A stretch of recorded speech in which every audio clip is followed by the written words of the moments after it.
Welcome back from our lunch break. We're going to go ahead and continue on with our regular agenda, timed items. Our discussion, 6.4, I almost went ahead. Our public hearing, consideration of resolution approving resolution number 2025-5 submitted by North Shore Fire Protection District and making findings and requesting the County of Lake to implement fire mitigation fees with the automatic inflation pursuant to Lake County Fire Mitigation Fee Ordinance fiscal year 2025-2026. And I'm sure it's looking like it's going to be requested to continue until August 26th. That is right, Chair. We just need a time. All right. How about 10? 10? Actually, never mind. How about 9:15? 9:15. How does everyone feel about that? Everybody seems to feel good about it. So we'll go ahead and go forward with that, but I'll have to open it up to the public briefly, just in case there's someone here to speak on that. No hands in Zoom. All right, we'll bring it back to the board we have to take action? All right. All right. Mr. Chair, I move to continue this item to August 26th at 9:15 a.m. Second. I have a motion and a second. All in favor? Aye. Any opposed? That motion carries 5-0. We will see that item on the 26th at 9:15. All right. Next, we will be moving on to our 6.5, discussion and consideration of a rent stabilization ordinance. And I brought this forward. So for the past 18 months, I've been meeting with a group in my East Region Town Hall who brought forward some concerns in regards to senior mobile home park home where people live at for those. And so it's not only that, there's other parks in my district that I've dealt with and met with previously. Wasn't really as consistent as it's been with this group. And so in return, I've been looking at a lot of what we've been doing when it comes to the HAPE. We've talked about it in the HAPE and whatnot. So I wanted to just come and have a discussion about it. And I'll just go through, I don't know if you have the PowerPoint, because I'm already covering some of what I put in the PowerPoint, because this is just initial discussion about it. Can I interrupt really quick? I'm Yes. sorry. Our public comments are not loading.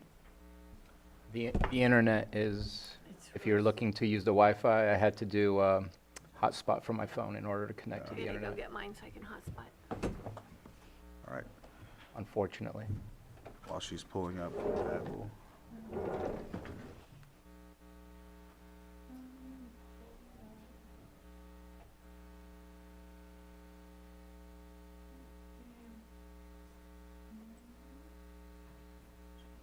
All right. Thank you. Oh, next slide. There you go.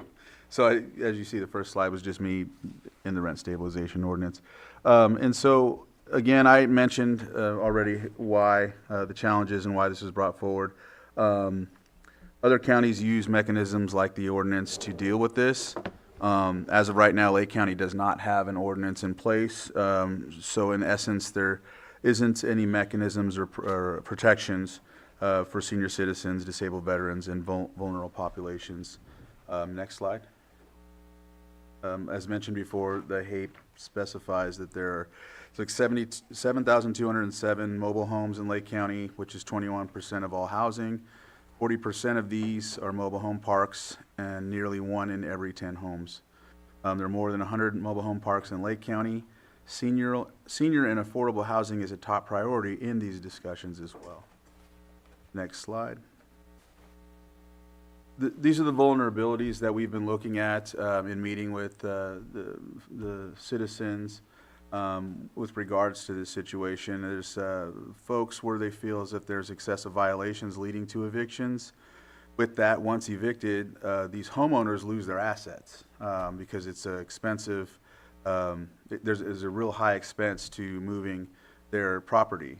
And so in essence, if there is, let's say, a 7-day notification of a violation and the senior who's on a fixed income cannot comply with that, or doesn't have the means to pay someone to do it, or can't even get out of their wheelchair to do it, they're subject to being evicted and then potentially losing their home because they can't move it. So for possibly $200 to $300 worth of work that could have been done, they're losing up to $50,000 or more of their mobile home because of it.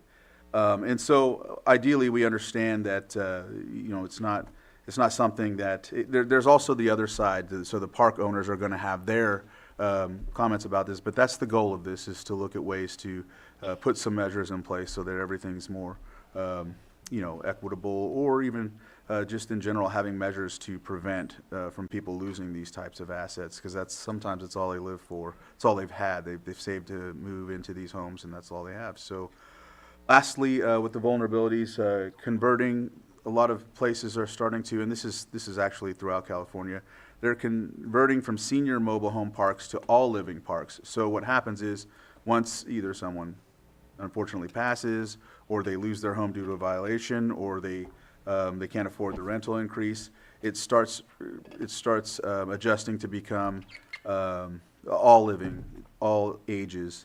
And so it takes away the senior mobile home aspect of it, which again, it leaves them vulnerable, leaves our seniors vulnerable. Next. So lastly, I just wanted to make sure we knew, as of this discussion, it's for direction. The ordinance won't be like, this isn't the ordinance, because I know I've got a lot of public comments of people thinking that they don't like the ordinance, which is fine. It's a draft. So it's not intended to be passed today or anything like that. We couldn't do that even if we tried. We have to go through it and have a first reading and all of that stuff. So the goal is to move forward with these discussions from stakeholders, community, in our staff and whatnot, to create a workable ordinance. My goal, and I think others will feel the same, is to protect our seniors and vulnerable populations. And so I just wanted, my statement too is that it's not targeting any facility or anything like that, or any mobile home parks. It's just creating a base ordinance, creating a base protection for our citizens in Lake County, especially seniors. So that's really all I have when it comes to this presentation. I just wanted to kind of highlight those things. And so with that, I just want to open up for discussion. I know that the goal for me is to eventually have an ordinance in place, and I am willing to work with stakeholders, citizens, staff who could help aid with this and get us a workable ordinance. So with that, if there's anyone from the board, or would you rather go straight to public, or Supervisor Sabatier? Yeah, I'll support that. I think we've already gotten a lot of public comments, and I'd love to hear exactly what the public has to say, and interested in hearing it. All right. All right, so what I'll do is I'll open it up for the public. I'd like to ensure that, and I have a lot of these input request forms, but I don't think we need these for this type of public comment, right? No? Just so you know, for future reference, unless you're coming in the beginning to talk about something, that's citizens' input. That's where you would fill these out. With this, you just come up after someone talks. We'll give you your 3 minutes, and you can speak from there. But I wanted to highlight something, because we've been struggling with this today. Let's stick to the 3 minutes. If you need more time, we can come up. We can ask you to come back up afterwards and finish off or something like that. But we really want to stick to that time out of respect for everyone else and whatnot. So it's not as if we're just trying to cut you off. We just want to make sure and give everyone the opportunity to speak. So with that, and whoever wants to start out, please come up. And all right. Good afternoon, Board. Rachel Dillman-Parsons, Social Services Director, and I just wanted to take a minute to thank Chair Crandall for bringing this forward. Homelessness among our senior population is unfortunately increasing, and I hope, if this ordinance passes, to see that issue, if not resolved, at least lessened. I think it's important to note that we serve about half of Lake County's population on Medi-Cal at Social Services, about a third on CalFresh. Of that population, the age group 51 to 65, 536 of those individuals are homeless. And for those 66 and over, 68 are homeless. I know many of our partners report the homeless population, the number of elderly individuals is increasing, and it's definitely a concern. So I support this ordinance and really hope it will help to make a difference for those at risk of homelessness who are elderly and disabled.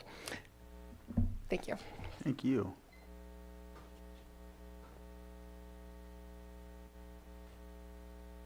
Thank you for the opportunity. Gail Delane, Lake Village Estates Senior Mobile Home Park in Clear Lake Oaks. The current ordinance draft is quite comprehensive and addresses many of the issues our senior park has had to deal with since being sold without notice by a private family to a corporate investment entity. I would ask that these considerations be added to the ordinance. A requirement that current senior parks maintain senior park status where a minimum percentage of residents must remain seniors. Park owners will be required to maintain trees, shrubs, and landscape in their park. Making this the senior homeowner's responsibility leaves the door open for notices of noncompliance and possible eviction. Section 12 of the ordinance, rent increases for new capital improvements. We need oversight on quality, cost of improvements, and necessity of improvements. Section 11, procedures for review of fair return petitions. We ask that fair return petition procedures be established upfront. We are encouraged that this ordinance will pass. It will mean the freedom from worry that many seniors have about being displaced from their homes. It will also serve as a signal to corporate investors that mobile home parks are not the free and easy money makers they have been over the past few decades, where shareholders' interests are placed above human interests. Lastly, we do have neighbors within our park that are in their 80s, 90s, and a couple nearing 100. The stress and aggravation of this at this time of life is unfortunate for them. In a recent case, our 95-year-old neighbor was evicted. No apparent attempt to support or assist was given by park's ownership. Reports were made to elder abuse services by concerned neighbors, as her children seemed ill-equipped to help her. Apparently, this was to no avail, as all belongings in the home were removed by management, and her house was quickly sold. She has since passed away. So this ordinance has the power to help alleviate worry, fear, intimidation, and retaliation against a vulnerable population. I give special thanks to our Earth Council and our supervisor. Thank you. Thank you.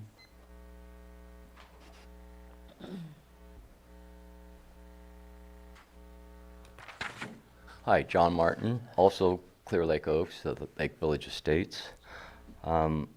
The ordinance needs to include language that homeowners have the right to sell their homes and should be given the time needed to sell if evicted. Since they take our homes, when they give us 7-day notices, I've received 2 of them within 4 days of this month. So I'm on my 3rd with these guys, and I'm afraid I'm going to get evicted and lose my home. And I wish people would stand up for the seniors here, because we are really getting hammered by corporations. Life. I mean, we're all on a fixed income, and our Social Security only gives us so much. So how are we supposed to balance out when they raise their rent to us? You know, every year it goes up the state percent. Let's see, it's about, you know, I messed up. Just a quick question. You mentioned the violations. Yes, I And have. so you said you had 3. Are these? I got 2 right now. One is for cleaning my yard, my backyard, which nobody sees. And then I got another one for confronting them on why did I get one. And they said the regional manager accused me of saying several things. Like I badmouth them.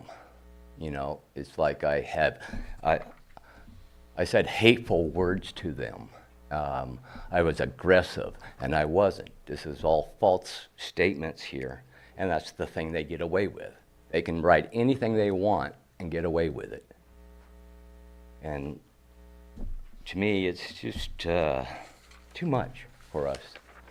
You know, I always have to look over my shoulder to see if they're retaliating against me for doing stuff like this. Or if I, call legal aid to help to get advice and stuff like that, they retaliate. That's how I feel about this one, because I called legal aid to ask them for help, and I started getting all this stuff. You know, it's ridiculous.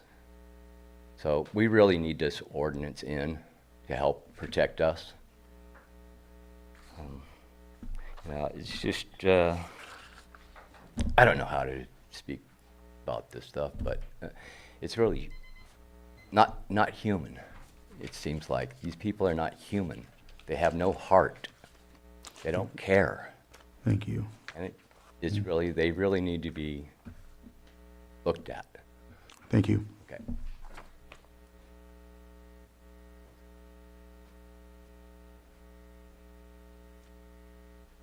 Thanks for the opportunity to speak on behalf of the ordinance. I'm Jim Beal, and I'm also in Clear Lake Oaks. And I wanted to make 3 comments about the ordinance. First, the trend of outside corporate purchases locally owned mobile home parks is often designed to inflate lot rent costs in order to increase the value of the park for immediate returns, as well as for future resale and investor profit. That's a normal part of doing business. This point is openly made on their websites to entice would-be investors. On the surface, this might appear to enhance county resources from the resulting property tax increases. Problem is that the income from the park, which used to go to local owners, now goes to a corporation based out of the county or out of the state of California. Furthermore, the increased property tax is not borne by the corporation because in reality it is passed on to local residents in the form of rent increases and arbitrary fees, thus reducing local spending power. This is especially problematic for senior citizens on fixed income. By the way, many of them own their own homes and pay property tax. Second point, corporate landlords find loopholes in vaguely defined rent caps by charging so-called pass-through charges. These are fees designed to have renters pay for improvements and maintenance of the landlord's property. They argue that keeping the park attractive enhances the equity value for mobile homeowners in the park. Therefore, they should pay for the landlord's upkeep. Homeowners, on the other hand, are not allowed to make the same argument, namely that when they improve and maintain their homes and rental space, which enhances the park's value, they cannot automatically deduct the cost from their lot rent. This would appear to be in direct violation of the intent of California's legal requirement for good faith in contracts. And finally, related to this point is the fact that increases in rent, regardless of whether or not the landlord improves park appearance, does not necessarily contribute to mobile homeowners' equity when rent becomes excessive. In fact, it can lead to a loss of equity when lot rent becomes an issue for prospective buyers of mobile homeowners' homes. A landmark precedent was set in a case in San Diego where renters at Terrace View Mobile Home Estate successfully sued for $1.2 million in damages, and the jury awarded them an additional $57 million in punitive damages. The most important thing I wanted to say, though, these are all issues that I hope we can look at in a general way for the benefit of all the parties, and I'm hoping that a well-constructed local rent stabilization ordinance that's fair to all parties will help Lake County avoid these kind of pitfalls. Thank you. Thank you.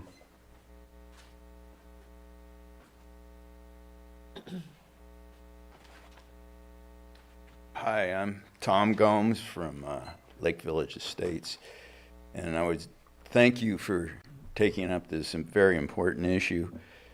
You know, we all live on tight budgets, and any relief that your board could afford us would be greatly appreciated. But just as importantly, these parks don't give much thought to our needs financially or otherwise. I know this is more off maybe a civil matter in a lot of ways.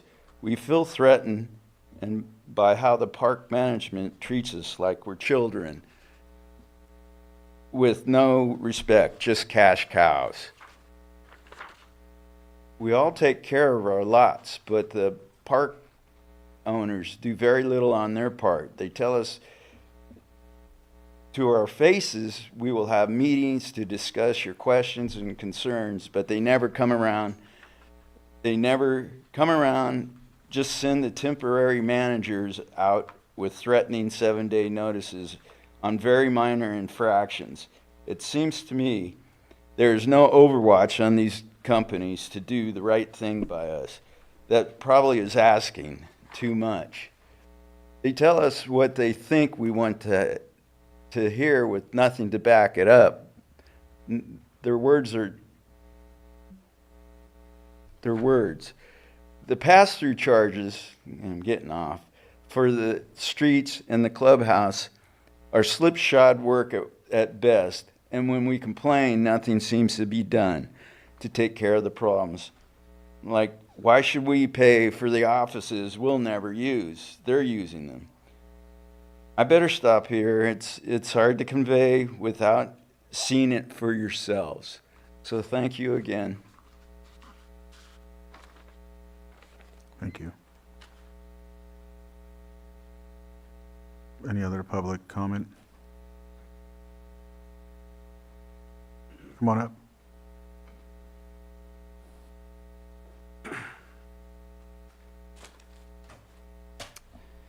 Good afternoon, Board of Supervisors. My name is Richard Travasos. I am with the Property Management Group for Lake Village Estates. And good to see you also, Chair Crandall. Before I get into what I was going to say, I would just like to quickly say that as of now, there hasn't been much input from the property managers on this one. And also, it seems like a very isolated concern. I see some Lake Village residents here. And so a more targeted approach, I would say, would probably be more effective than a county-wide ordinance for something like this. A lot of what's said is, misrepresentation, and I would invite anybody to come out to the property and take a look at it itself. It's very well maintained, and this comes down to a question of kind of what's fair and what's not fair.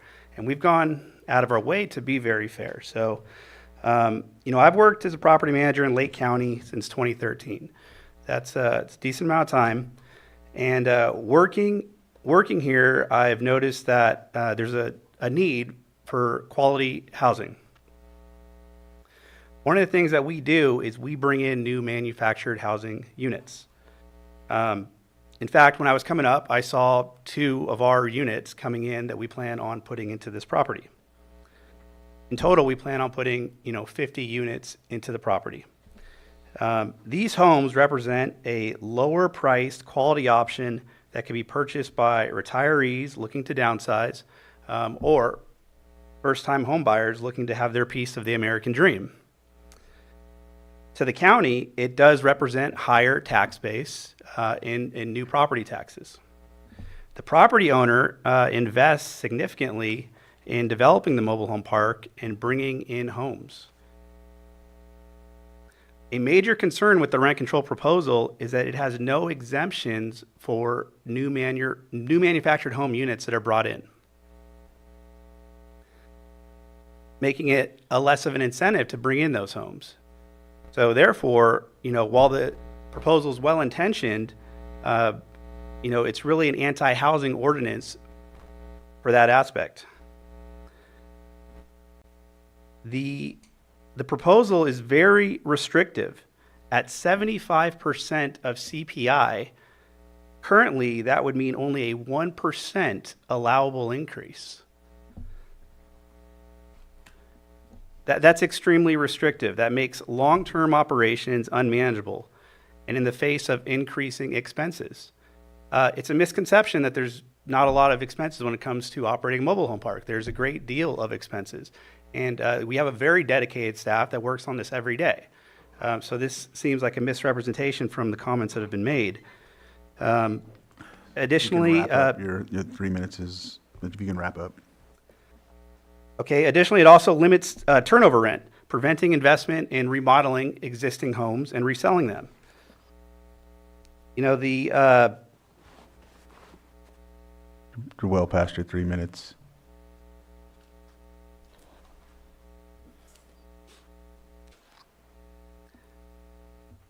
for the reasons that I oppose, the ordinance, and I ask you to vote no on it. So, sir, we're not voting on the ordinance or anything today. It's just the discussion of how to move forward. And if we do move forward, if directed so, that'll be an opportunity for stakeholders, for community, and whoever's working on this ordinance to craft it to address some of the things you're discussing. Thank you. Any other public input? Public comment, I'm sorry. Okay, I have one coming up. Go ahead. Tom Lasik. Just to follow up to what the gentleman just asked, saying it was a mischaracterization, it might be interesting to fact check just how many evictions were actually issued in the last, say, since they began ownership, and what the industry average is for evictions, and some of the other claims that the residents made. It seems like they're being dismissed by the property manager, and I think that could be easily fact-checked. Who was evicted and what the causes were, and how many there are. There tends not to be that many evictions in the apartment industry as a rule, but from what the residents claimed, it seems to be quite excessive and for spurious reasons. So that might be something that the board might want to take a look at to see where the truth lies. Thank you. Thank you. There's none more in the chambers. We'll go on to Zoom. It sounds like we have some on Zoom. Yes, Patrick Sullivan, if you can, and considering you're the treasure tax collector, I will exempt you from the 3 minutes. Thank you, Chair Crandall. I think I can still be brief on this. Thank you for bringing this forward. I just did have a comment from what I was seeing in here. If I'm following this correctly, all of the enforcement seems to be under the county's purview. I believe there are iterations of this ordinance where there's a private cause of action where the homeowner can actually do some of the enforcement on their own, whether it's solely the homeowner, whether it's solely the county, or whether both have that available to them. I just know we do encounter mobile homes a lot that have tax delinquencies, and I think often time is of the essence when folks are trying to get the relief they need. And I just think it could be valuable to consider a way that the owner himself or herself could bring an action under this ordinance to enforce it. So, thank you. Thank you, Mr. Sullivan. All right. Matt Davies, if you can unmute, and you'll have your 3 minutes. Okay, can you hear me okay? Yes, sir. Hello, Mr. Crandall. You and I have emailed a few times in regards to our mobile home park at Meadow Point, and I did send you an email yesterday. Yes, I received it. 75% of CPI is a slow road to bankruptcy. We're in the process at Meadow Point Mobile Home Park of talking about investing millions of dollars to rehabilitate the park. If this ordinance passes, I just want to be very clear with everybody, we would not be investing those funds, and we would pivot to what we talked about before in closing the park. We're an 85 space park. We could not survive under this ordinance. We could not make the capital investment. It doesn't work. I think that the other gentleman said it, this all sounds like Lake Village Estates, and it sounds like you folks are targeting using a blunt object on us when a scalpel would do fine. Lake Village Estates does, though, have some of the least expensive rents in the county at under $500. I saw the numbers when they bought it. That park needed to raise the rents to be able to stay in business. They're running a 30% vacancy. They're trying to fill it. You're going to remove every incentive. We've been involved, and we're actually closing a park in Santa Cruz County right now because it's Actually, the rent control's been there 40 years, and our expenses are higher than our income at this point. We're actually losing money, and we can't stay in business any longer. And this would happen at Meadow Point. The other concern I have, you listen to a lot of tenant complaints, but I don't think many people understand that an ordinance only covers very few items. Most of the relief that your residents are asking for, notices, more time to sell, evictions, those are all preempted by state law and Civil Code 798. The county actually has no counties have say in those things. It's not like you can pass your own just cause. It's all preempted by the state. So the relief that the residents are looking for really can't be given. For example, even pass-throughs. Pass-throughs are governed very explicitly by state law. People act like you're talking about a profit mechanism. That's incorrect. The state law says if you want to pass through, you need to offset their rent by a commensurate amount. And you have a very specific formula you need to follow. You have been given a lot of disinformation here today. I mean, cleanup notices, those have to be issued. We don't issue those for ourselves or to get rid of people. We do it for all the other residents in the park, because part of our job of collecting the rent is to make sure the park is clean and safe. And we have bad apples that we need to deal with. And you see the bad apples coming in and complaining about the cleanup notices, but you need to be specific. Go look at that notice that gentleman gave. Go look at his face. If you can wrap up at 3 minutes. Okay. In a nutshell, I've covered it. Mr. Crandall, I'd love to sit down and talk with you specifically, though, about Meadow Point, because you're going to be putting a vice around our heads, and I don't know what we're going to do, and I've got to reach out to all the water boards. And I think I might, if you guys are serious, I need to put this on hold now. No, so Mr. Davies, this is a discussion about the ordinance. It's not passing or not passing today. I don't know if I stated that. There's going to be further direction on what to do from here, and it's not just targeted towards Lake Village Estates. This is in general for the unincorporated areas to what we're looking at. So I do hear you, and that input will be taken into consideration when we move forward, if we move forward to start crafting this ordinance and do a work on it collaboratively. Then I would say that an ordinance. So, sir, your 3 minutes are up. So Can I if say you want one to more just email me. sentence to you, Mr. Next, Crandall? let's do the next person.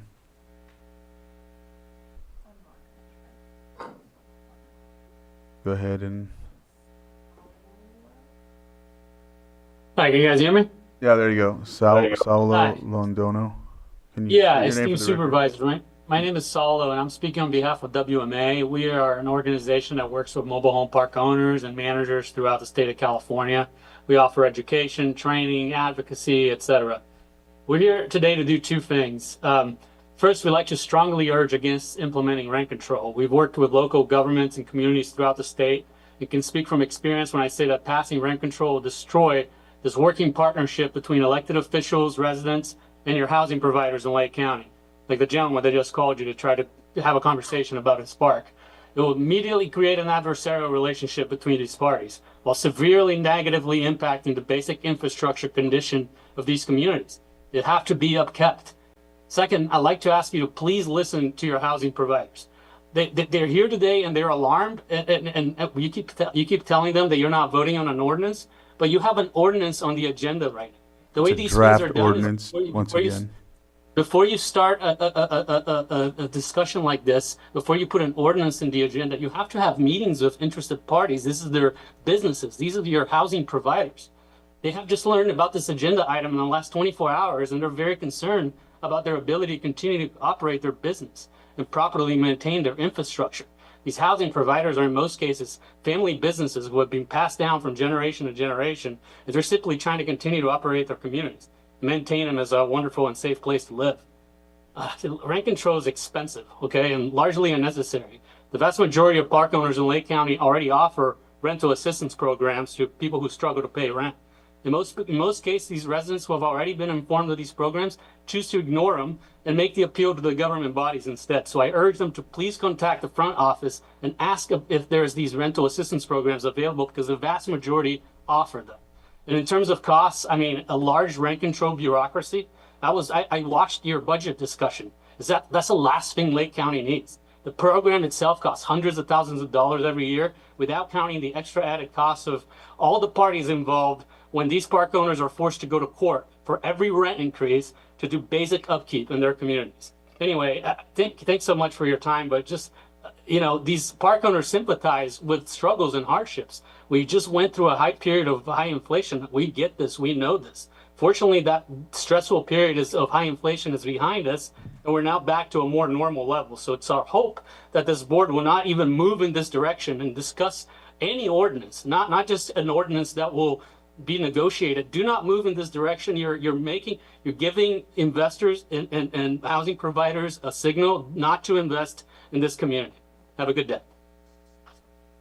Thank you. And just for the record, 72 hours is when anything that's going to come on the agenda is going to be posted. So it's been 3 or 4 days since this has been noticed, and also it's a draft. The only reason why it was on there is just to give insight as to how it looks, how it's going to look, and what the skeleton will look like. There still needs to be more dialogue and a lot more work to adjust and ensure that we have an ordinance that will work for Lake County. If you have someone else that's on Zoom. Respondent, if you can unmute. Good afternoon. This is Alan Stevenson. I'm with the ownership group of Lake Village Estates. Before I jump into my comments, I want to emphasize that we would very much welcome the opportunity for fact-checking. You heard from a very small group of residents in this park and certainly within the county. We have had 2 evictions in the park in the last 2 years, so that's a fact that I would welcome any fact-checking. But I'm going to focus my brief comments today on the negative aspects of rent control to manufactured home communities and residents. What inevitably happens after rent control is implemented is a substantial and long-term reduction in investment in maintenance, amenities, and capital improvements. The result of this is lower quality parks with poor roads and limited maintenance and management. There are multiple reasons for this. Besides the obvious one of lack of return on investment, a lot of people do not realize that operating expenses often do not track indices like the Consumer Price Index.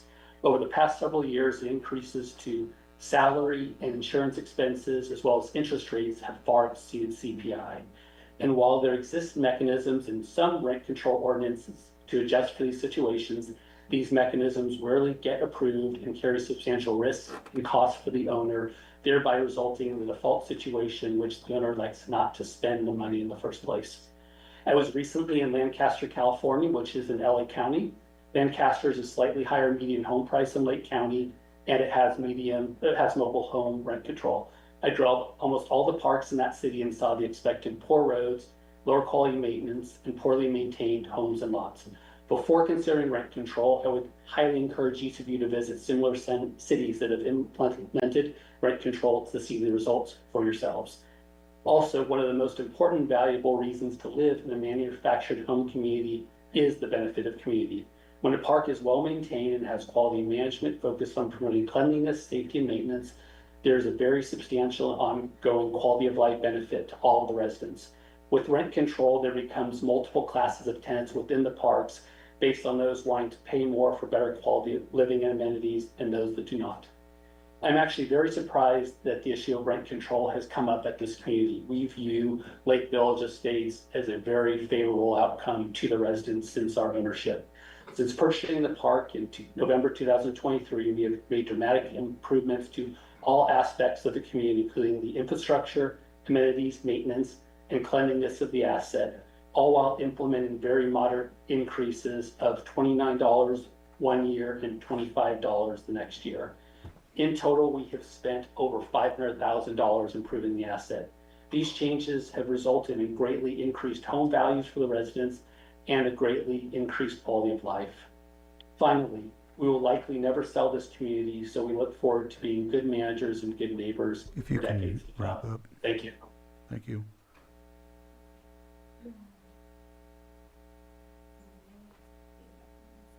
Mr. Stevens, if you can unmute. Balance is Hi, Board. Nate Stevens here. Can you hear me okay? Yes. I am a regional asset manager with Boa Vida Communities over Lake Village. And, Chair Crandall, we briefly met about a year ago. I just wanted to mention overall with the rent control, I think it'll depreciate businesses coming in and wanting to increase the value of the property. I just want to state in the last year and a half of ownership of Lake Village, just some of the improvements on our community that we've been able to do through that, from asphalt seal coating to a clubhouse remodel and kitchen. We've added a business center for our residents, as well as a library. We've been able to also do a third so far of the perimeter fencing on the property, which costs us about $90,000.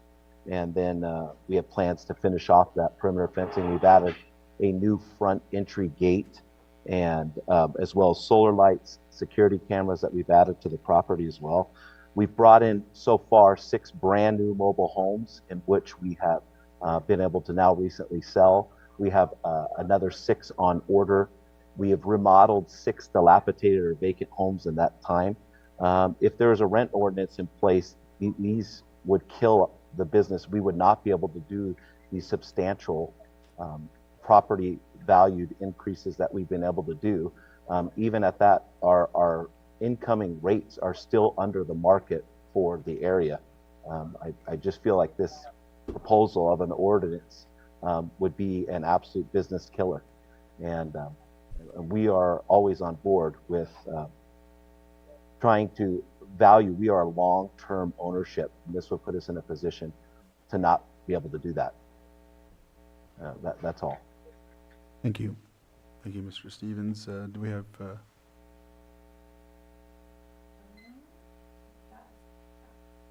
guest, if you can unmute and state your name for the record? Thank you, Mr. Chair and Board. My name's Angela Amaral. I just wanted to speak as someone who's responsible for taking care of affairs for a family member and went through many months of trying to find an affordable rental for them. The only affordable option was for me to purchase a mobile home in a park.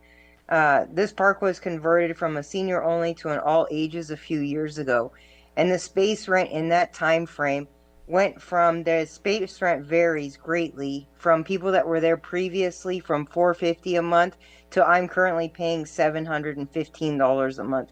So just to show you guys the price of the increase when these new people move in to older mobile homes that cannot be moved out of the park.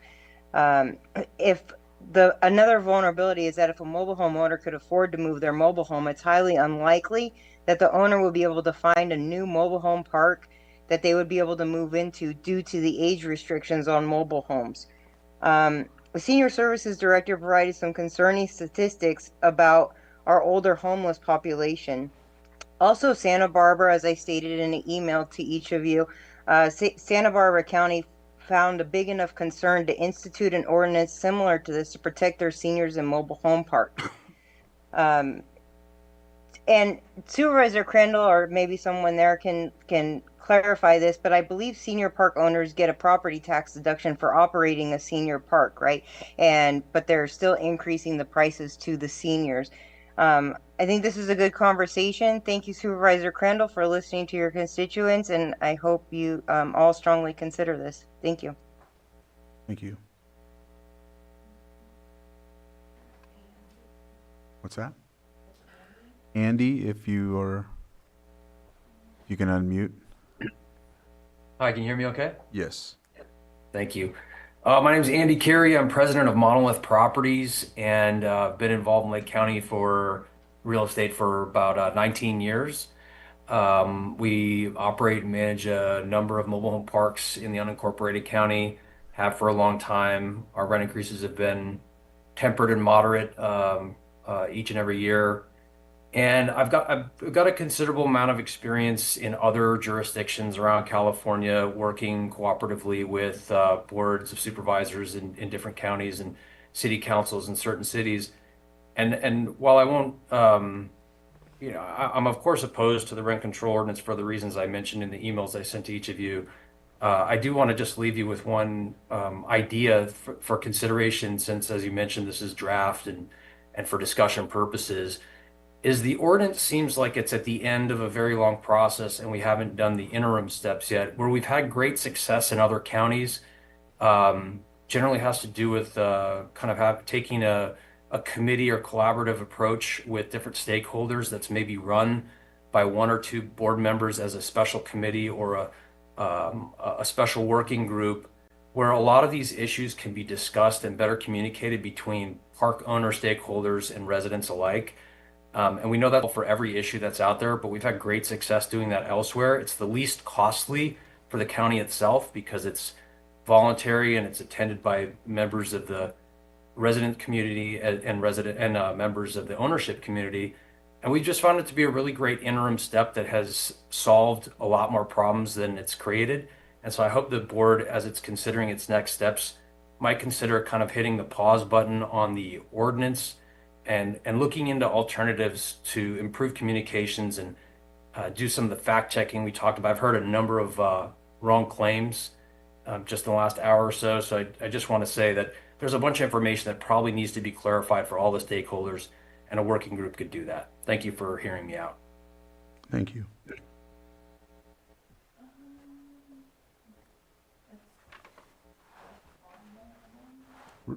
Respondent?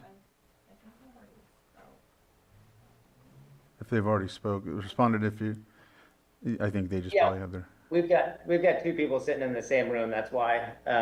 So I hope that's fine.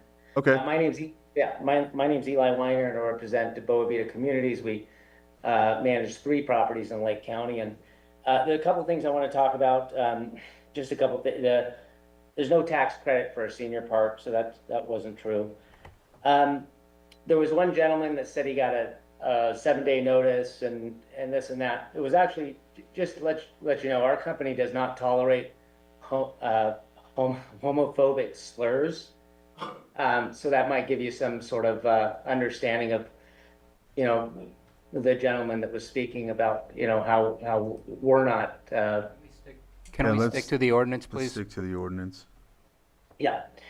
Okay, so Lake County has a lot of mobile home parks, and they have one of the highest percentage of empty spaces, probably in most counties in California. And, we operate over 85 parks in California.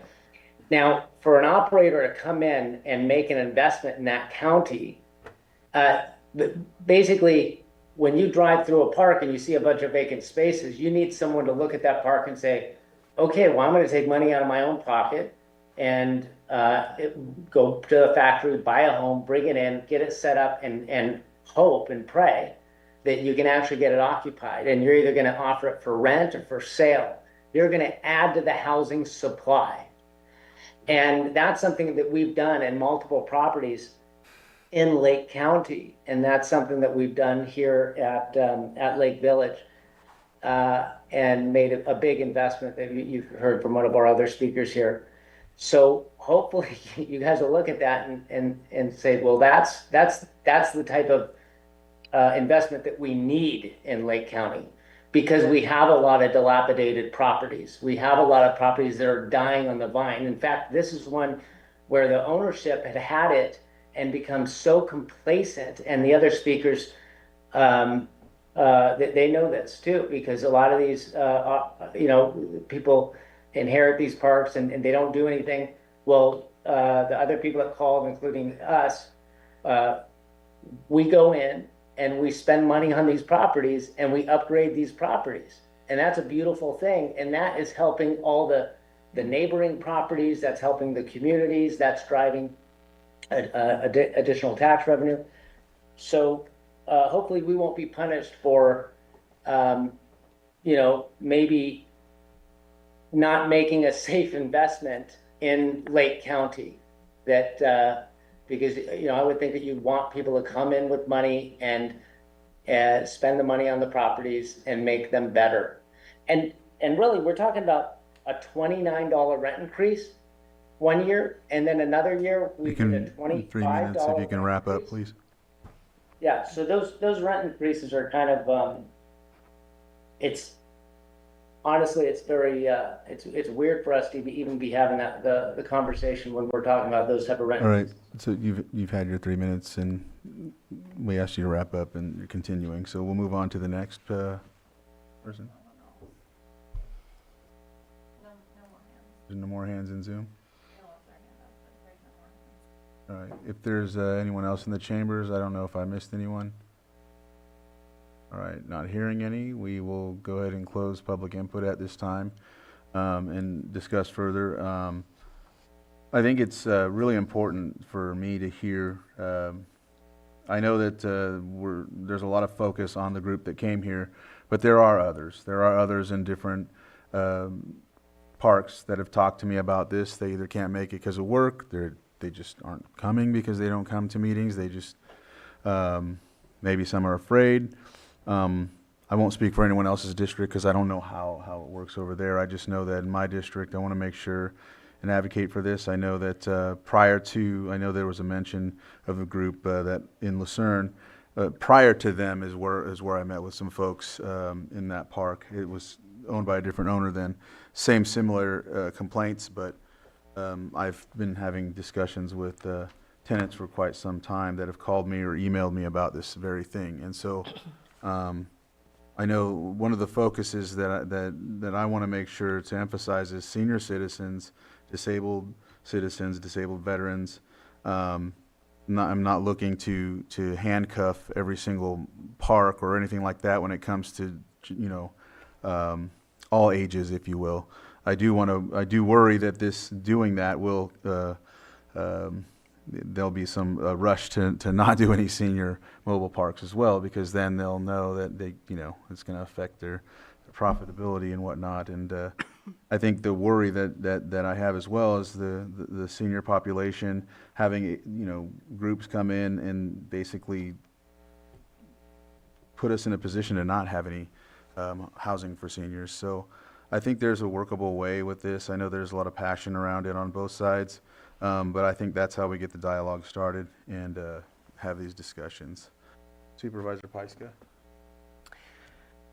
Well, I appreciate you bringing this up. We have had a lot of conversations about housing, and we have a need for housing. We also have a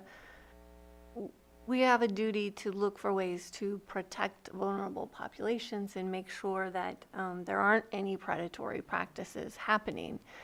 But I do have a lot of experience with rent control and being a landlord in rent-controlled properties. And there are a lot of unintended consequences. Some of them have been brought up today.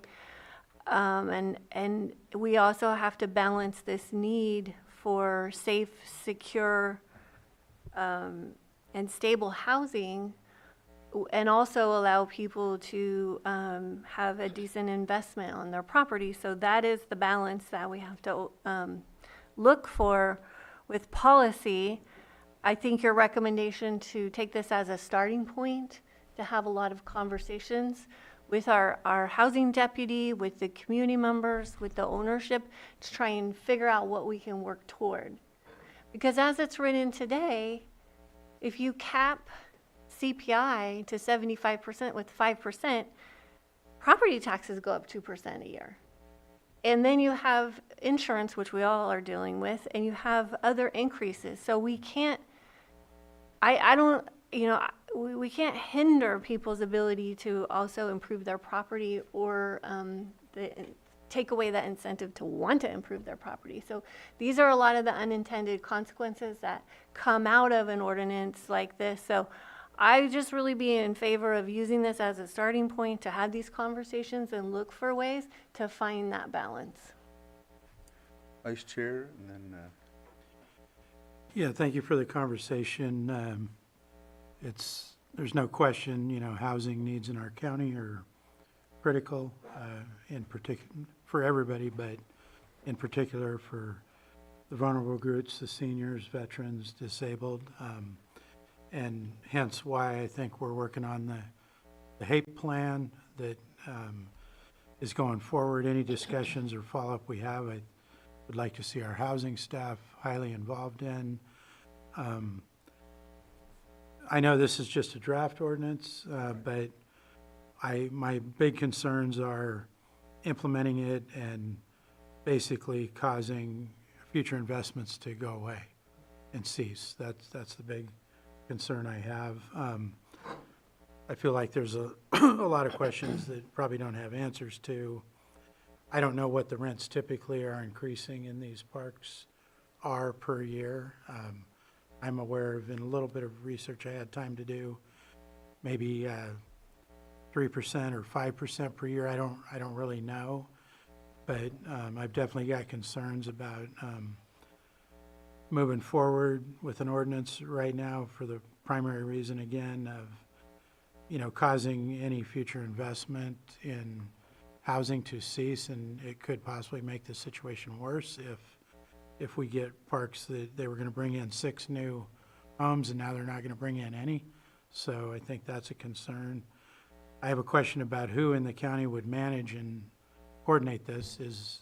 I don't know if we know what department would be kind of in charge of the enforcement, but that's something that would need to be figured out too, I believe, if we had an ordinance. But I would say, I guess, where I'm at this point is, without committing that we are going to do an ordinance, is starting a conversation with the appropriate stakeholders, being the park owners as well as the residents that are there, homeowners and/or renters, anybody that has a stake in it, kind of getting more information. That's where I kind of want to be before I wanted to talk about whether or not we were going to pass an ordinance.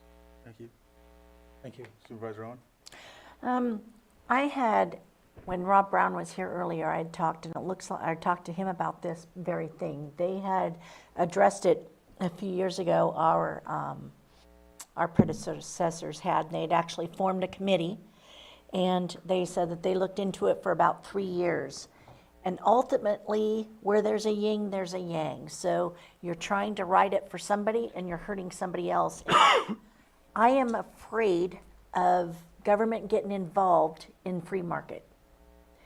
I think that the market will kind of level itself, and it sounds like, a 29 and a 25% increase. I'd like to ask, is that what you guys are receiving, like an increase of $25 a year, $29 a year? Yes. And in all honesty, We closed public input. so in reality, the cost of insurance, the cost of fuel, the cost of the upkeep and labor prices have went up dramatically over the last few years as well. So I'm afraid to cause harm to this housing industry, meaning the mobile home parks, where they cannot operate or cannot operate well. And I understand people on a fixed income, and I'm hoping, what I liked hearing was that there were vouchers available often at the housing offices. So if you can check into that. Somebody had mentioned mobile home office, look for rental assistant programs that can help offset maybe if they're going up, and that might be an avenue. But to be honest, I'm kind of afraid that we end up shooting ourselves in the foot by government stepping in to regulate. So that's my fear. And on the other hand, where Angela had called in and stated that hers went up from $450 to $715, that's a major increase.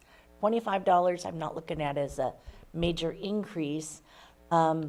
So, I'm not sure. I'm not saying that maybe we shouldn't look into it, but right now I am afraid of causing other issues where we have less low-income housing, is what I'm afraid is going to happen.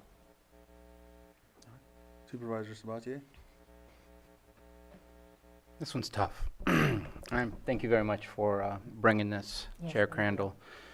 There is no doubt that the last 5 or 6 years has been quite life-changing for many people, with the cost of electricity, the cost of propane, the cost of just everyday purchases that increases the burden on the renter, the homeowner, and increases the burden on the landowner as well. We're not helping anybody in what's been happening to us in the last decade or half decade even. I struggle to see this. So we have a problem. Fixed income folks are absolutely getting much more burdened by what's happening than those that are not on fixed income, where they're capable to try to upgrade or achieve the next level of financing for their lifestyle, whatever. I've also had experience as a landlord, and I think there's a difference between having some places to rent and 85 statewide where you don't have the same relationship with the tenants. And I think it's important that landlords have relationships with their tenants because it is a human need and there is a human factor to the decisions you make as a landlord. One of the things that I keep thinking about is we are not in charge of mobile home parks. That's HCD. I know that we just passed a tobacco ordinance because ATF does not care that we had stores selling to our minors and nothing happened, nothing changed. So we made our own ordinance to try and deal with that. Maybe it's time we look at, do we need to do oversight of some of these mobile home parks rather than allowing the state to do it, which maybe they're just not doing it and there's not the quality of life that could be in some of these parks where there may be less complaints. I don't know. We have such a hands-off scenario when there is government involved in mobile home parks. Let's be real. This is not completely private enterprise. There is government hands within this. So maybe there is something, but the way that I read this, I'm concerned. I think there is some concern about the fair review process or whatever it was called. The fair return standard. I think Vice Chair Rasmussen mentioned the cost that will be, who's going to take charge of that? Are we going to pass that cost on to the mobile home parks, which in turn may increase their rents again? Because there's got to be a way to balance that out. So I have concerns on doing this, and I will just say, if we prioritize today saying we want admin to focus on senior housing, which we know there's going to be an increase. We've had a AAA report, increase in seniors that are happening. We know that there are homelessness is happening at a higher age level than before and rapidly growing. If that's our focus to make sure that there is better opportunities and more opportunities, I'd say let's do that. But I'm struggling on this one because I also don't want to trip us up where we don't solve a problem and just feel like we're solving a problem, because I'm not sure that I see the solution within the draft. It's not an ordinance for us to vote on, as you stated, but I'm not sure that I see the solution, but there is definitely a problem that our people, our community members are struggling with, and I don't know what that answer is. So if that's the conversation that we kind of open up with, here's our problem, not here's a solution, let's talk about that solution, but really open the scope. And I believe, if you don't mind my calling up Rachel Dillman Parsons, our Director of Social Services, there may be some other programs that could be available that wasn't talked about. How do we bolster those programs? How do we enhance those programs to make sure our seniors have access to some of those things? So difficult topic, difficult response, since I don't know what the solution is, but thank you for bringing this. The solution, it wasn't obviously to do the ordinance. I know I said I wanted to, but then realized that there's a lot more that goes into this. As you know, as you've all seen, the ordinances that's in draft form obviously caught the attention of many of the owners who are now giving input, whereas one had stated that there's rental assistance programs and whatnot. So hopefully moving forward, there can be something in place where they can talk about these things. And it's not just about one specific park. It's about all, and having a mechanism so that they're working in collaboration they understand what this ordinance could be. You know, that's kind of like, I hate to say it, but this is a way for me to catch their attention. Because there are vulnerable communities that are suffering from this, and it's not just this group. I worry also just hearing some of the comments from the owners and the marginalization in folks and in this whole situation. And it makes me wonder if anyone is going to be targeted. So I feel like there's a looming issue, standing issue.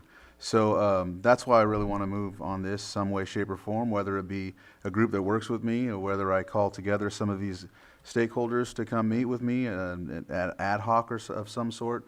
I know that staff has a lot to do. I understand that. I don't want to, I know that when I started this discussion, I reached out to Lisa, which then in discussion, further discussion, I realized Rachel, the social services director, this was under more of her purview. And so there's already been like other recommendations and statements about what we should be doing, what we should be looking at. And that also would include further discussions with the stakeholders. If we can control the phone. All right. So that's what I'm looking for. It sounds like you all are okay with further discussions and not having an ordinance right off the top, and that's not what I'm looking for. I know that the ordinance is on the agenda, but it's not something that, I know obviously we can't bring forward without further protocol. So, yeah, so I'm just looking to do something like that. Yeah, I'm kind of envisioning it as, if this makes sense, that you. Your mic, sorry. Sorry, definitely you and possibly another supervisor could work with the appropriate staff, as I see it being Ms. Judd and Ms. Parsons, Mrs. Parsons, regarding some of these issues to see if, we can start some more stakeholder discussion. Right. That's kind of where Right. I'm thinking it would work. And I know that, you all have other things to do too, and so that's why I wasn't gonna push for any of you all to be like, I know that you have your due diligence and other things, but if there was another supervisor willing to be on this with me, that would be great, the more the better, and the more that we can move to a solution, the better, So, Go ahead. Oh, you have your pen up. I wasn't even there yet. Yeah, go ahead, Supervisor Owen. I think, Rachel Parson, I'm going to ask you really quick. I know that you had some vouchers, I believe, that were still available for rent.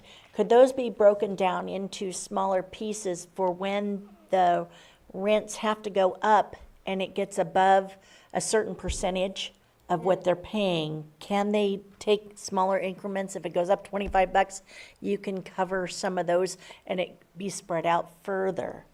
No, unfortunately, that's not how the voucher program works. And the vouchers don't always cover your whole rent. It's based on your income, and then it'll Right. pay a portion of that towards your rental assistance. And the 6 I have available right now are for veterans, and the referrals would come to us through Veterans Services.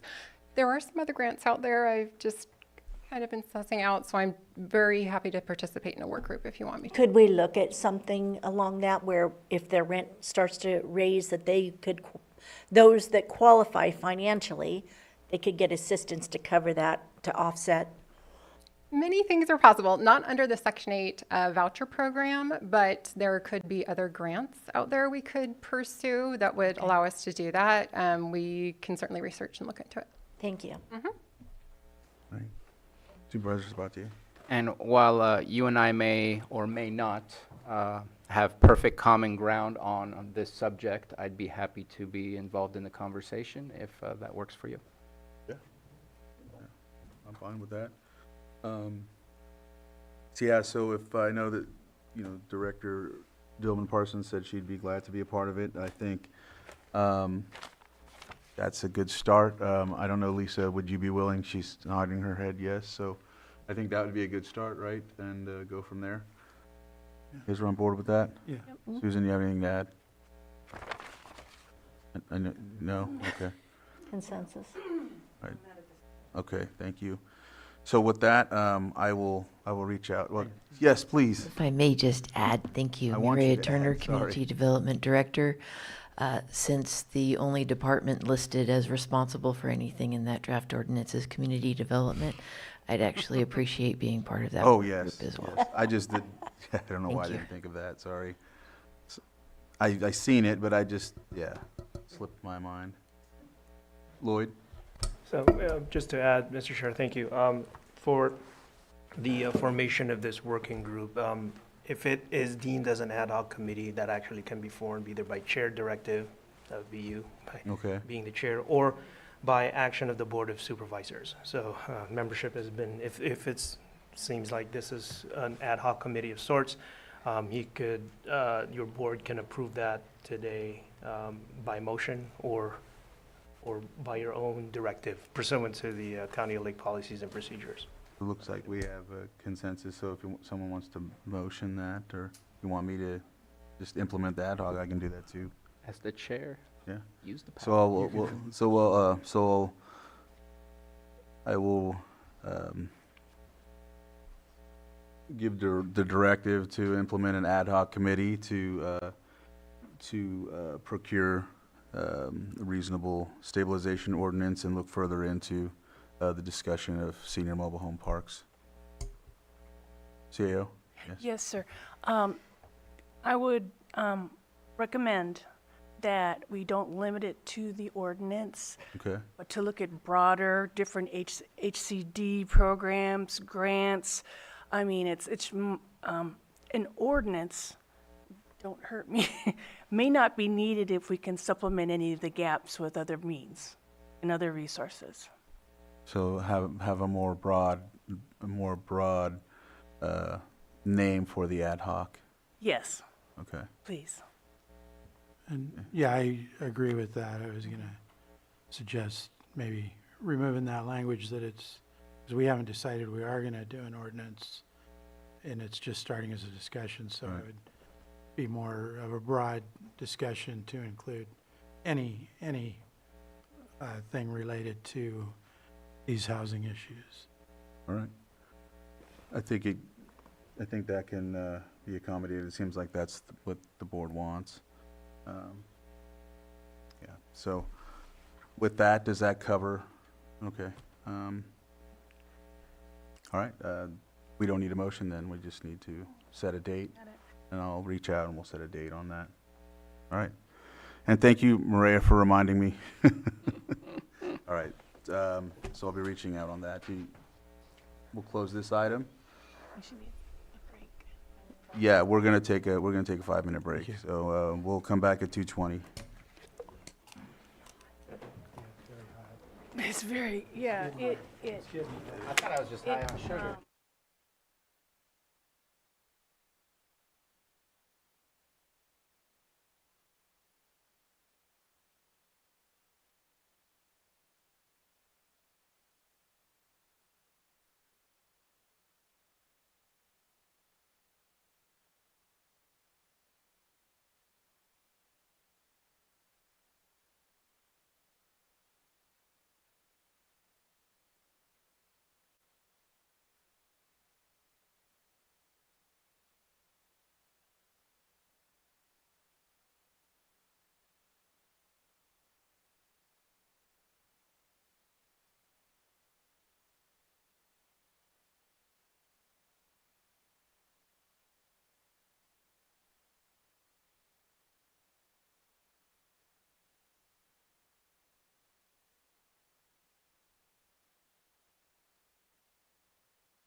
All right, welcome back from our break.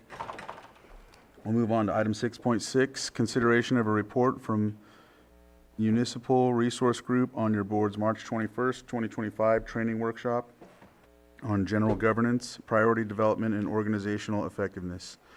And we have Matthew Rothstein here. Matthew. Good afternoon, Supervisors. Matthew Rothstein, Chief Deputy County Administrative Officer. And Johanna, if you don't mind displaying the slides.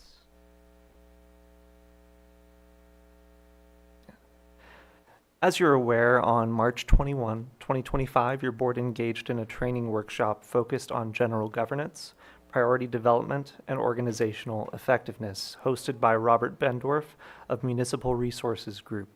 We're grateful to Mr. Bendorf for a high-quality training experience and facilitated discussion. And the intent of that workshop was solely to provide background for your board's consideration toward future policy direction. No board action was taken during the March 21, 2025 training workshop. Next slide.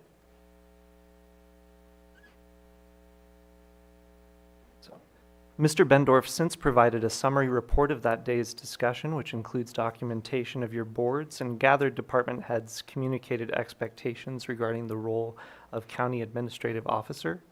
And Mr. Bendorf also indicated that the roles and duties of top county executives, whether identified as a county administrative or executive officer, are typically codified in local ordinance.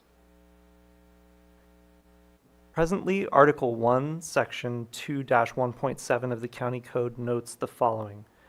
Direction of county operation, the setting of policy, shall be by action of the Board of Supervisors, with implementation through the department heads and overview by the County Administrative Coordinator, and understood to be the County Administrative Officer.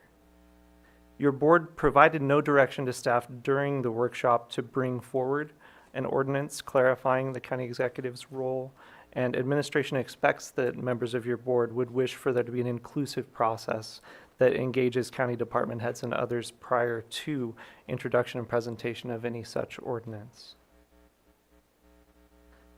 During the workshop, your board was also introduced to a model for priority setting and strategic planning, and examples of how focus areas contained within your board's existing Vision 2028 priority statement could be developed into specific strategic priorities and action items were discussed during the workshop and subsequently wordsmithed by Mr. Bendorf. The slides that are presented today and the documents that are included with your board packet are examples only. For clarity, they're ideas and do not represent final decision making. Today, your board is invited to discuss Mr. Bendorf's report, and you may also consider providing direction to staff. For example, does your board desire any further information toward consideration of executive leadership models? As noted in Mr. Bendorf's report, members of your board seemed to support identification of more granular deliverables associated with Vision 2028, and you likewise had the opportunity to engage an example model. As referenced by Mr. Bendorf, strategic planning holistically is a detailed process, typically involving all department heads, potentially a survey of the community, and development or refreshment of vision and purpose or mission statements, with a plan to communicate strategies throughout the organization and with the public. So again, in terms of potential direction to staff, would you like administration to gather further information on strategic planning options? We're looking forward to your board's discussion and direction. Supervisor Sabatier? So a couple of things. One, absolutely 150% we needed a strategic plan yesterday, and so interested in moving forward with that.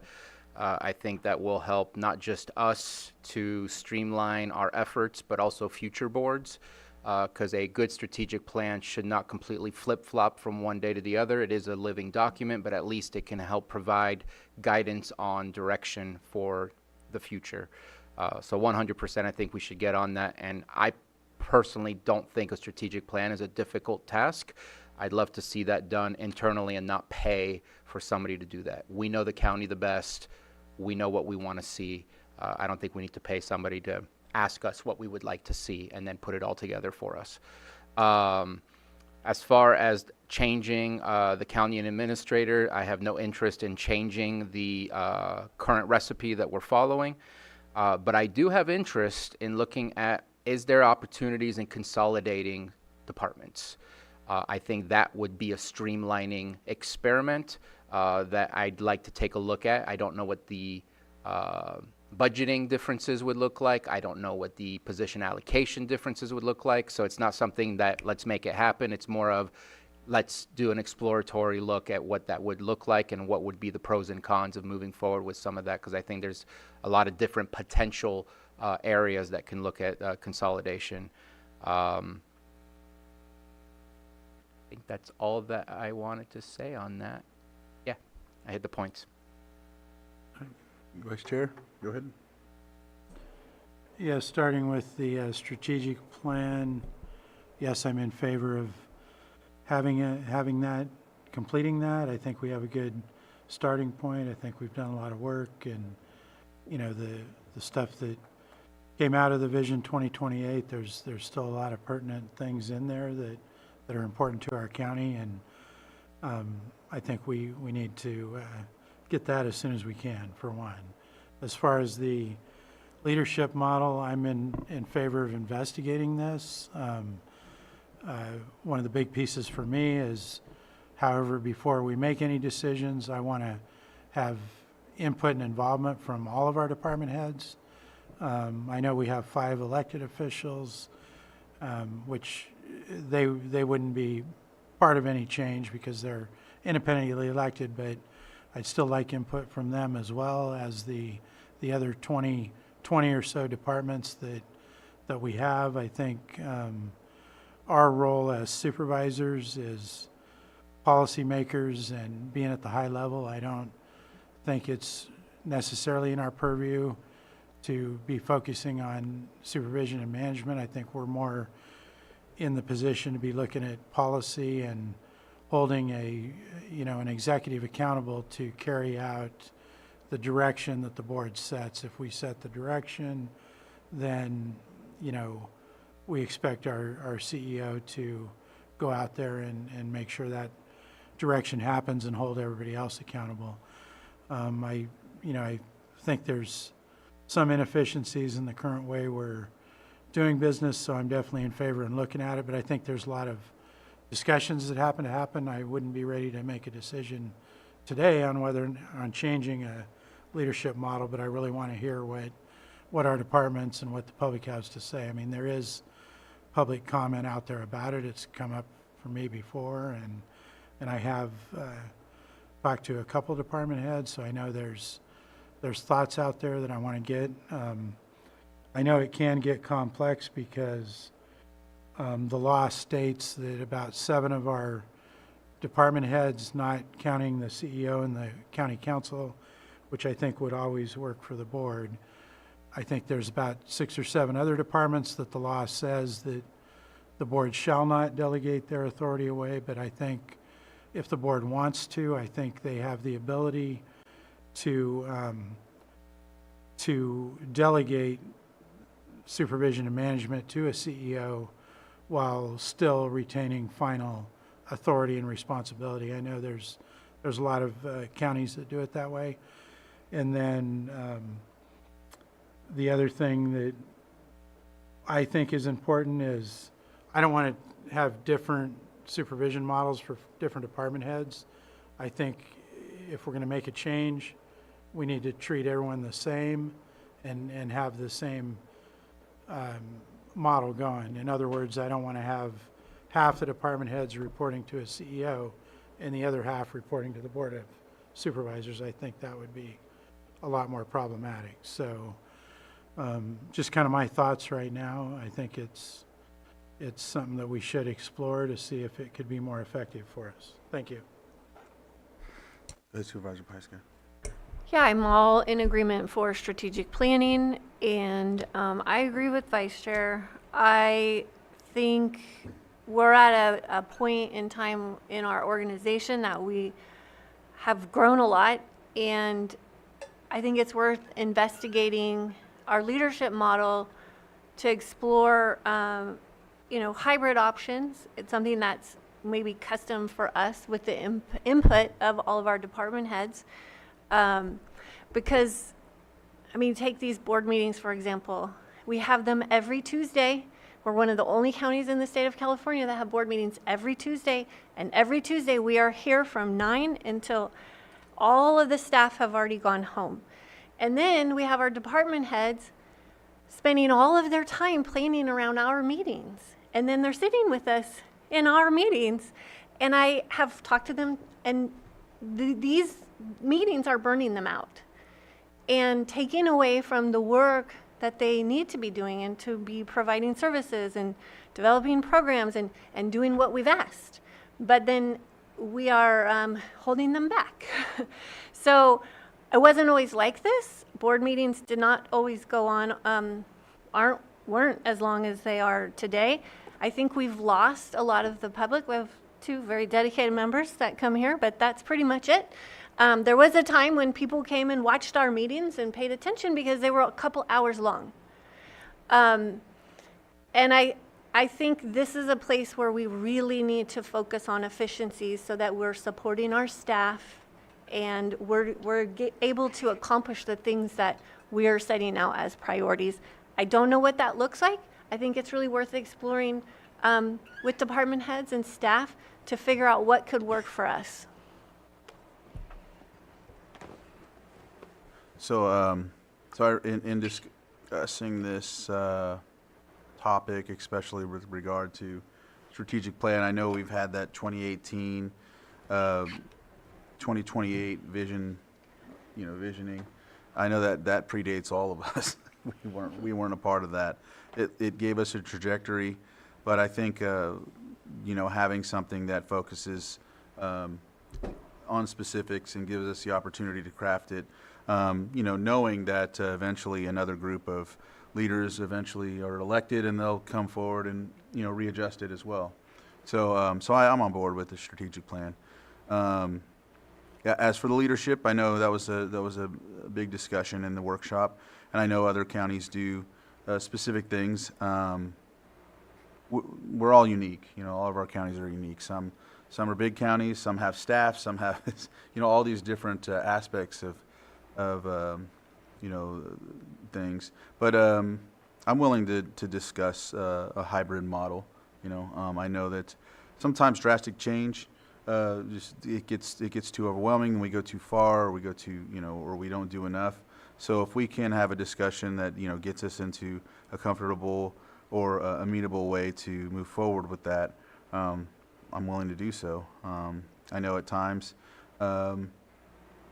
it would behoove us to have one directive or one person to give the directive, but then at the same time, there's got to be a balance for it. So I know that there's other counties similar to ours that have that model, but I think it would be a good idea to have the discussion about a hybrid. And then I see your pen's up, Supervisor Owen. Yes. I kind of like the model that we have currently. I think that we are hired to... Microphone. I'm sorry. Okay, I kind of like the model that we have right now, but I haven't experienced the other model either. But as of right now, I kind of like it because I feel like we're really hands-on as supervisors, which I think is really important. And I don't mind being here every week. I figure I'm collecting a salary, I should be here, So I don't mind being here. I know that we've talked to many of the other supervisors in other districts, and they do twice a month, I don't know how they do it. They have much bigger counties than we do, but they do. But I kind of like it. As far as the strategic plan, I think that's really important. And as I'd like to echo what Supervisor Sabatier has mentioned about doing it in-house rather than paying for it to be done, I think that would be shrewd. Perhaps some ad hocs committees for each of those topics. I know that, let me see. I can't find it really quick. But infrastructure, for instance, having a little ad hoc for infrastructure, getting that in place, what we're needing, and bringing the department heads in those areas forward onto those ad hocs would probably behoove us. But I do like the idea of having having us do it in-house rather than hiring it out. You have, oh, okay. Yeah, no, go ahead. Oh, thank you, Chair. In relation to the strategic planning, since we have been working on the CIP, which we would have to do first anyhow before we even started strategic planning, I think we can accommodate that internally. Thank you, Stephen, for volunteering to take that on. Awesome, thank you. Yeah, I don't think that we're going to steer away from having weekly meetings for sure by any means, because I know that there's still a lot to do. I do at times, I don't know, maybe I'm not getting the right vibe, but at times I feel like when I'm working with some of the directors that they do feel overwhelmed with us at times. So I know that there's got to be something that we can do to give them a little more leeway to do their work. You know, but there is a benefit to having a connection as well. So that's why I'm saying a hybrid or a discussion on that. But I do feel you on them being here all the time and having to. I see some deal with nodding. this, yeah. But you know, within arm's reach, you know. But again, we'll have that discussion further. I don't know who was first, so you guys. I think it was me. I just wanted to make sure, and I'm sure it's on the CAO's list, that we have the budget information too. If we make a change, what is it going to cost, potentially? Because I don't know if that's going to require additional staff in the admin office. I definitely want to make sure we're looking at, in addition to all the reasons that we may or may not want to do it, but how much is the budget impact too, I think is another important piece that we have in front of us before we make any decisions. Thank you. Supervisor Spatier. So, just a thought. I hear you. I see people in the back. I think if it's a specific item coming from a department head, they shouldn't be untimed. That way, there's a specific time that they'll never go before that, and we'll make sure that it's after that. If it's something we bring up or something that's not specific to a department, then I think at that point you can put it. I think we need to rework how our agendas maybe are put together, because untimed, I'll just point out behavioral health because that's who I see and who we see the majority of the time back there. Untimed means any time, and if it was timed, then at that point that would be a little easier on knowing at least never before that specific time. I do want to ask the rest of the board if there's interest in continued discussion at looking at consolidating departments into super agencies. We have health services, social services, behavioral health. Would that be better if they were under one umbrella? We have infrastructure departments. Would that be better if they were under one umbrella? Some of these are done differently in different counties, just looking at, again, the pros and cons, and if there's interest in looking at some of those types of changes as well. Go ahead, Supervisor Pyska, then you'll go. Okay. I'm okay with looking at it, but I feel like it's a little bit off the topic of what we're looking at for this part of leadership. But if it comes up in conversation with department heads, you know, I guess it's worth exploring. I just want to make sure that we're staying focused on this agenda item, which has been pushed how many times this summer because our meetings ran too long, and you know, we're running out of time on Tuesdays. And I don't mind being here, and I think we should keep having weekly meetings. But I do know that staff has to spend an incredible amount of time prepping for the meeting, you know, there's a lot that goes in to getting ready for today and not just sitting here today. So I think those are the areas where we really need to look at where we can be more efficient. So I'm okay with looking at that kind of broadly, but I don't want it to deviate from the conversation that we've been trying to have around this for a long time. Supervisor Owen? You know, I think that's a pretty interesting concept, and I think it's worth looking into as far as consolidating, and there may be some redundancy going on within a few that are closely related that we might be able to make better use of that time where we're we don't have 2 or 3 departments working kind of simultaneously on something similar. So I think it's definitely worth looking at. Bringing, obviously, the department heads in to talk about it and letting them have some input on how this would look. Vice Chair. Yeah, I don't know 100% what that would look like, but I do think that if we're having this other conversation, it does make sense to add it in as far as that consolidation, to talk about it and see what it potentially would look like. But again, I want the primary focus to where I'm at to be first on the overall leadership model. And then if we are talking about any consolidation, again, I want to have heavy amount of input from department heads and see what their thoughts are. Because they're the ones that run it, and they know, I don't know, what their operations look like. They're the experts, so, but I'm happy to add it in for the discussion. I think too, just being a part of the board since 2019, there have been, different variances here and there of our style. But one thing that is consistent is turnover. Another thing that's consistent is just the amount of time spent on specific projects that haven't been, that don't have the funding or don't have the resources to finish them out. There's quite a bit. So it's not at the fault of the departments themselves. I think a lot of it is, I wouldn't say necessarily even the structure per se, but it's part of it. So I think it's a good, in all aspects, it's good to have this discussion, because to fine tune it, to make it work is important. Not that it's not working, but it's not working more optimal that we could, so all of this is important.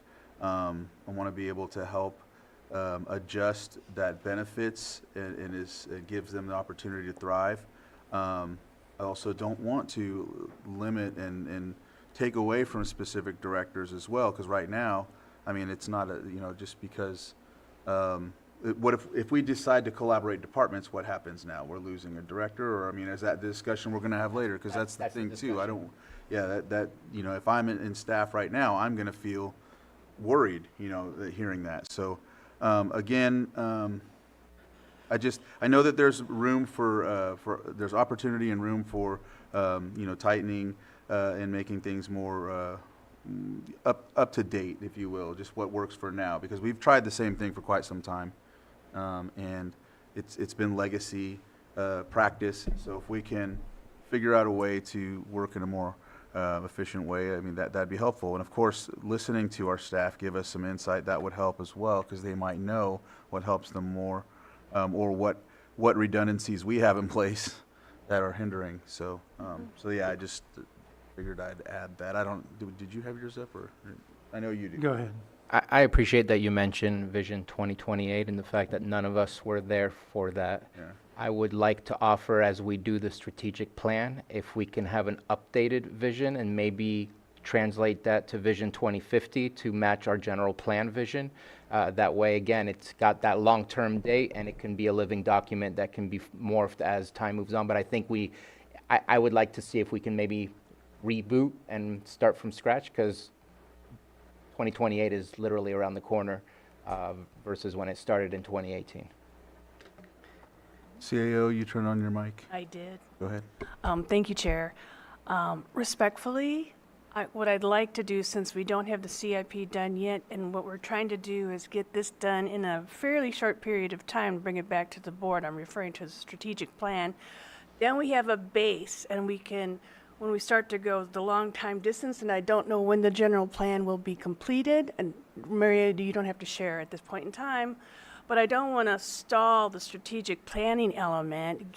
That'll help us with the base. It's easy update, and then we add to that if it's 2050, or you generally don't go that long in a strategic plan. You usually do maybe 10 years, because it's hard to project funding revenues and resources beyond 10 years. Actually, it's really difficult even to do 5 years. So that's just my suggestion. And I was just speaking of the vision 2028, updating that as well, not 2050 strategic plan. That's too long. Yeah, it's that there has to be synergy between your vision and your strategic planning. You have a vision without deliverables, and we are working on the CIP, so I think it's a good merge document. And just as a final comment, that's why I was mentioning redoing the vision, because none of us were part of that vision. And if we're building a strategic plan around a vision that none of us were necessarily a part of building, that's why I was offering that opportunity to reboot. All right. Anything else to add before I open? No, go ahead. I have one thing. One of the reasons Think I'm you're- kind of for, thank you. One of the reasons I'm kind of for the current model for leadership is I found it really interesting when we were at the governance training that they had stated the average expectancy of a CEO was something like 3 years? 3 to 5 years, I think. 3 to 5 years. Whereas we had ours in place for many years. Prior to this, we've had them going back, like Kelly Cox was in there for 30 years or something, you know? So the retention difference between the CEO and the CAO model seemed to be a big difference on retention. So I just wanted to throw that out there. CEO? I can speak to that very clearly. I worked and mentored in Glendale, Arizona, under someone who had 25 years. That is not the current business trend in municipal government, municipal or county government. It is 5 to 7 years, and it's because of the political nature of the position. It just isn't the way it used to be, just FYI. But I appreciate your comment. All right, I'm going to open it up for public comment. Come on up and speak 3 minutes. And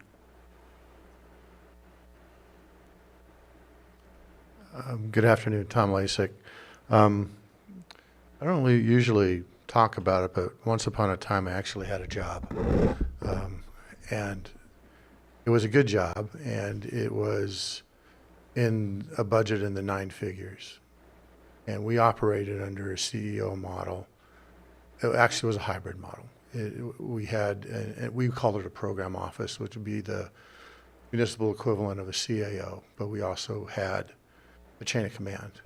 And I see the parallels every time I sit there and see what you guys are going through and what staff is going through.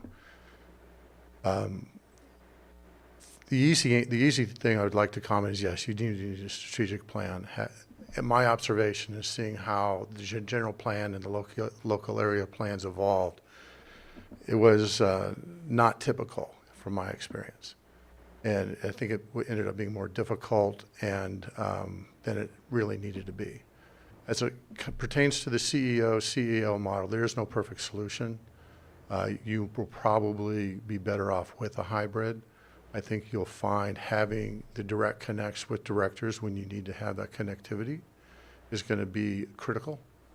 But then for the day-to-day churn of what needs to happen and the deliverables, a CAO runs a lot of interference and for the board. How you organize yourself really depends on your culture, how you decide to operate as a unit. But there is CEO, going from CAO to CEO isn't going to solve your problem. Sticking with CAO isn't going to solve your problem. There is no perfect solution. In fact, in our company, about every 3 years, we would swing the pendulum completely the other way and then swing it back. The retention of having a program office, or we have a CAO, is that stability and longevity. You do get consistency, repeatability. You have good process that you can establish. The advantage of having a CEO framework is that you can have direct connect. And if you don't like something, you can actually step in and you can cut through a lot of layers. So again, from someone that used to actually have a job and sees many of the things that you're going through and appreciates very much so all the effort that you put into it and what staff puts into it. I actually prefer having a CAO to do a lot of the heavy lifting, but the CEO still needs to be there. You still need to have direct authority for that. Thank you. Thank you. Anyone else in chambers?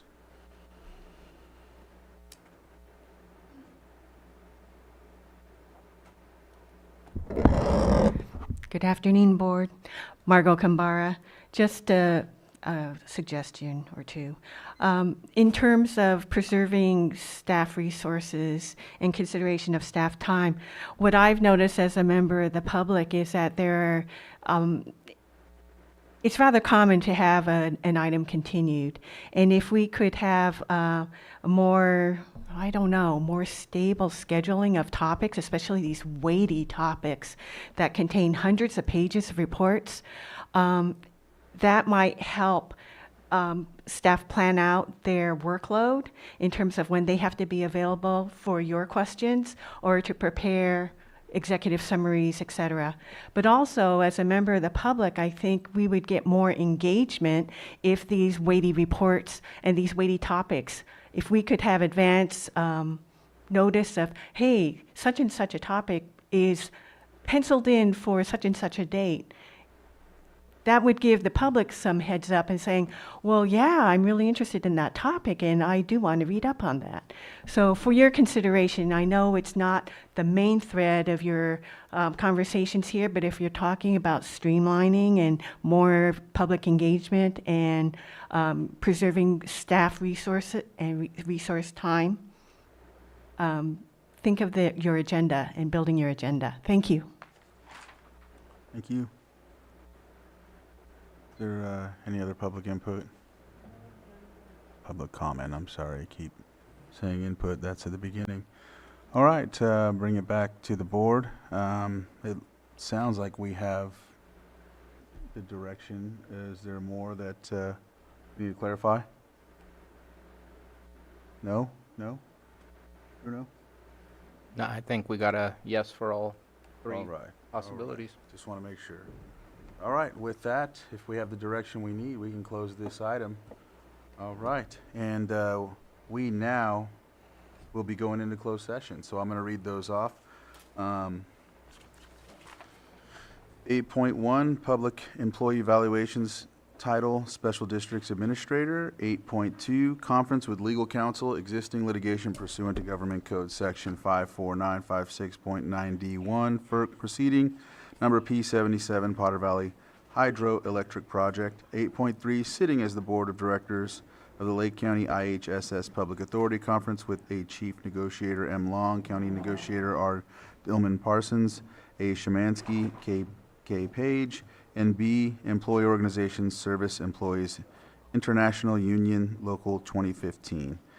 8.4, Public Employee Appointment Pursuant to Government Code, Section 54957B1, Interviews for Interim Public Works Director, Appointment of Interim Public Works Director, and then there is our extra, let's see, consideration of closed session, Public Employee Appointment Pursuant to Government Code, Section 54957B1, Interviews for Animal Control Director, Appointment of Animal Control Director. With that, we'll go into closed session. CAO?